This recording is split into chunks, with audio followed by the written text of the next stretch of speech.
Hey everyone, this is Kevin Rooney with the KoreanCarBlog.com, and today I am looking at the 2021 Kia Sorento.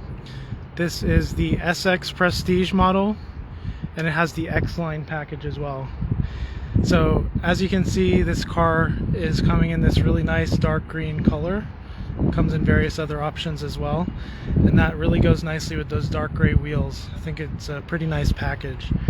The other thing is that this car comes with the new key, which has the remote start option right on the key fob rather than having to go through your app. This car has a 281 horsepower, 311 foot-pounds torque V6. Sorry, it's actually, no, it's the inline 4, 2.5 liter inline 4. But yes, it has 281 horsepower and 311 foot-pounds of torque, so it does accelerate pretty well. It also looks really nice. One thing you'll notice about that front end is that a lot of new Kia models have that amber daytime running light. This car does not. It has the white regular LED running light. That being said, it is also the turn signal, so if I unlock the car, you can see it does light up in amber when you are signaling. The car also has LED fog lights at the front. Because it's the X-Line, it has that X-Line badging on the side, and it also has those roof rails that you can strap down some of your cargo if you're taking some cargo on the roof with you. And then as we come around the back, we have these new tail lights, which are LED, and they come in two different segments. That inner segment is going to be your turn signal, and the outer segment will be your brake light.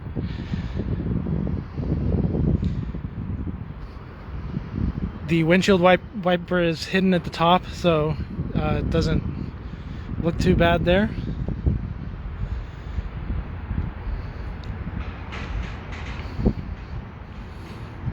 As you can see, we also have this black chrome trim rather than the brighter chrome.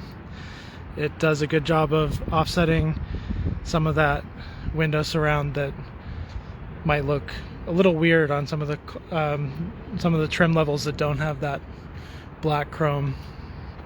So as I approach the car, I'm gonna take a quick peek inside. This car has this nice sort of almond brown Napa leather with diamond quilting.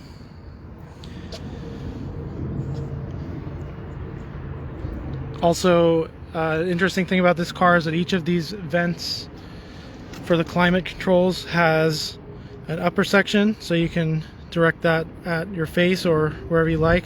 It also has a lower section that you can use to direct air in multiple directions at the same time. As I get in, you can see that this car does come with the digital gauge cluster. So let me turn the car on. Okay, there we go, it focused. So this car has the latest tech on the inside.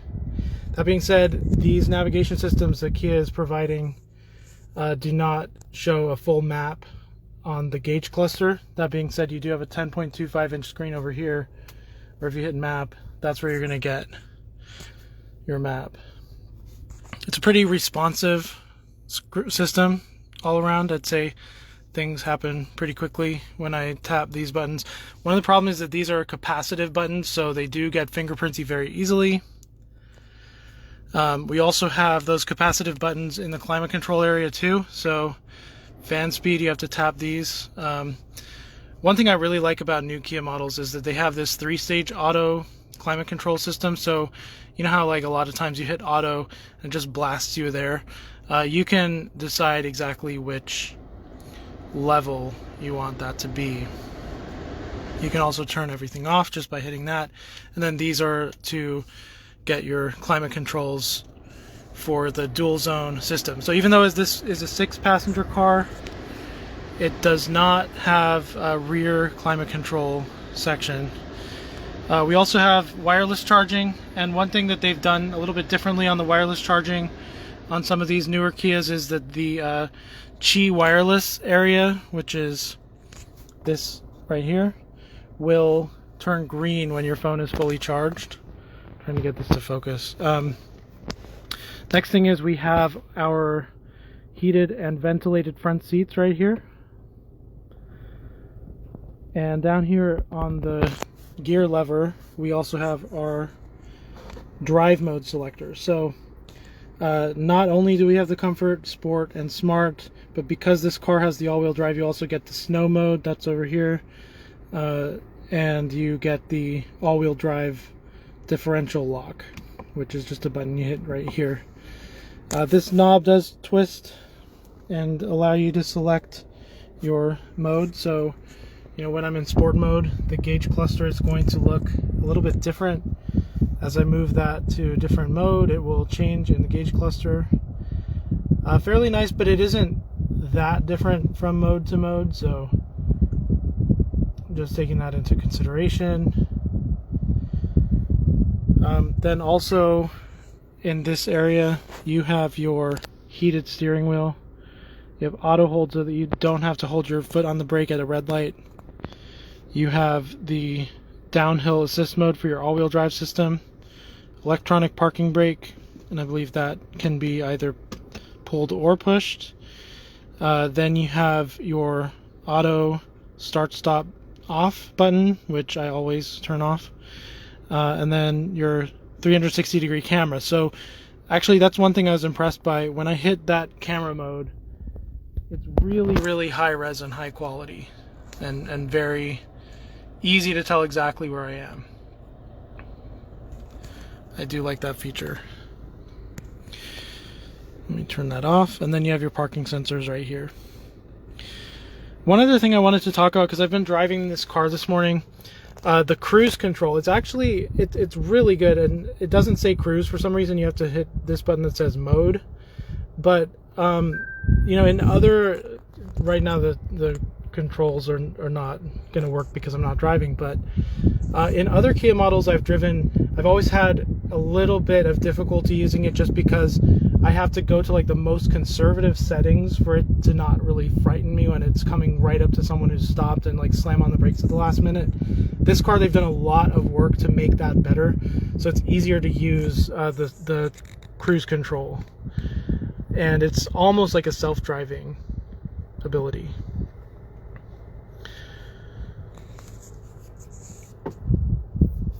Okay, so that's the front. The other thing I wanted to mention is this this faux wood trim. It actually does feel really nice. It's like a open pore wood, but obvious you can still tell it's fake, but it comes across pretty nice. And you can see that's on the door as well. The other thing I did want to mention is I've sat in a couple of other Sorento trim levels of this new 2021 Sorento, and they had a lot of hard plastics. I think what they've done with this is they've really tried to make the higher end trims feel nicer. So, you know, the material up here, it's actually pretty soft. Like this was really hard in the base model of the Sorento, but they have better materials all around in the upper trim levels. That being said, there are some things that I was hoping the upper trim level would have that it doesn't. So for example, it does not have a heads-up display, which is one thing that's been very common in those high-end trims of Kias for a while, but it doesn't have it in this one. So I think they made some difficult packaging decisions. It does, however, have this massive glass roof, which opens, that whole front section opens up.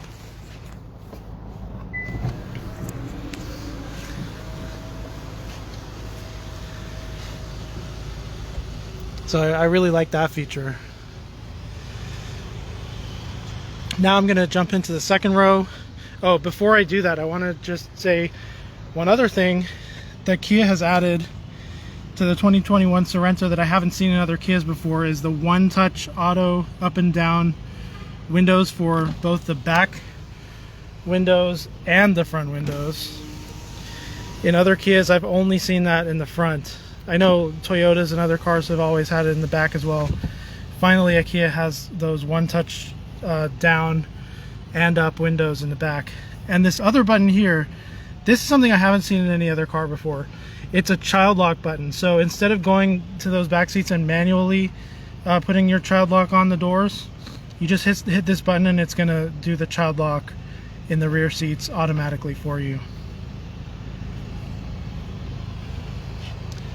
Now moving into the back, this is where I started having just a little bit of an issue. So this second row, it has these captain's chairs. They're the same high quality Napa leather. They're really nice. I don't see where I can heat or cool them. So I don't think these rear seats have heated or cooling seats, which I really thought this trim level had it. But you know, when I look on the door, I just see that window switch. I don't see heated and cooling seats, which I was kind of expecting. The other thing is, you know, for a 3-row car, you really have to decide on whether you're going to give comfort to that second row or to the third row.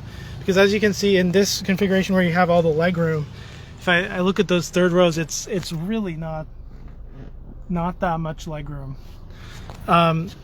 So I can move this forward more, and when I move it forward now, you know, I have plenty of leg room, but now there's no leg room for the front seat. If I move it all the way back, there's decent legroom in the second row, but not the third row. So that's where you're really going to feel that this is a mid-size. So if you need more space, because honestly I feel like this is just not enough space for anything but small children. If you need more space, you're going to need to go with that Telluride or the new Carnival. The other thing you can do is you can recline these. So reclining that back, that's how far back it goes. This armrest can be readjusted, so the second row will feel pretty nice.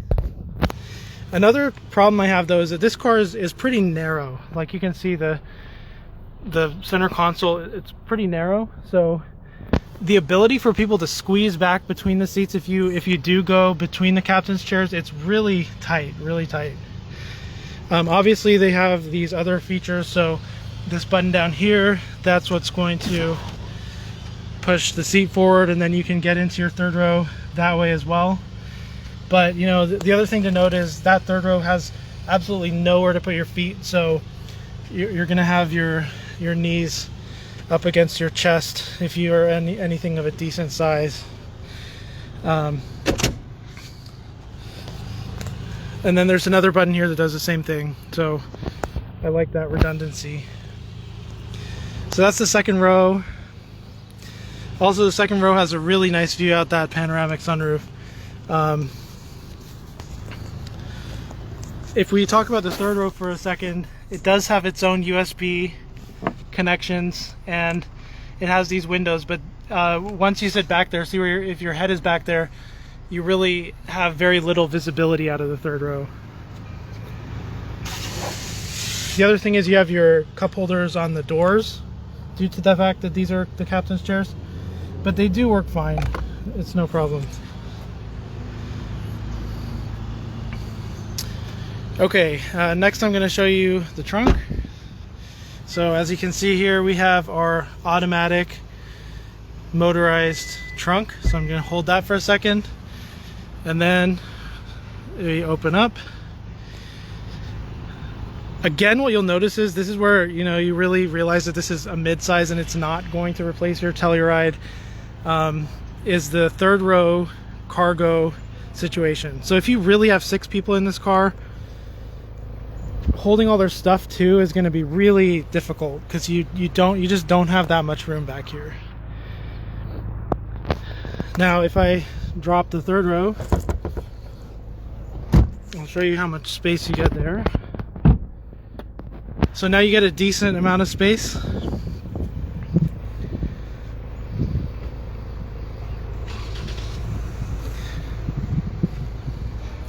And then there's over here, you can drop the second row. This is not motorized, it's just mechanical. When you press that button, it's going to drop those second row seats, and you can see that you get quite a lot more cargo space there. The only problem with these captain's chairs is that if you have any groceries or something that you put back here, they could fall into that middle gap. So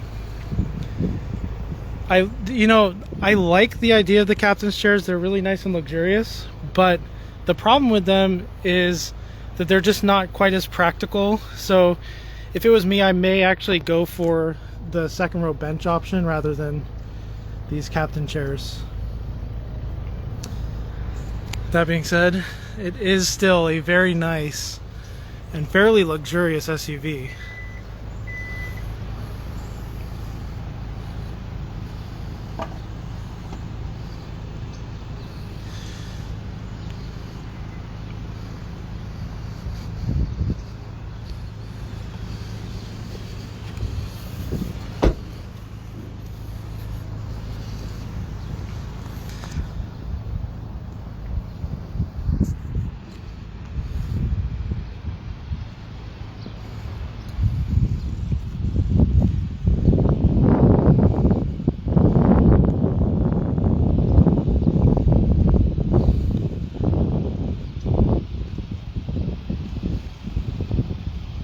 There you can see that's the standard daytime running lights in the white color.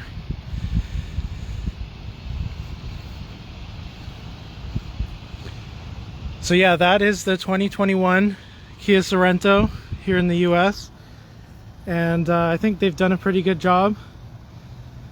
It's difficult to package these cars these days because you have to fit a lot of features into these cars, and you have to keep that value point. You have to have the price as low as possible while giving you as many features as possible. So they've made some compromises, but I think it's overall a good package.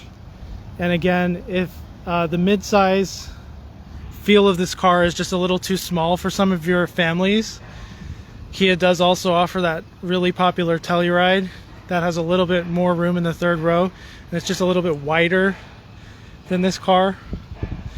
Obviously it's more expensive, and with that Telluride you're going to be running up against these dealer markups that we've been seeing, like up to $10,000 in some cases.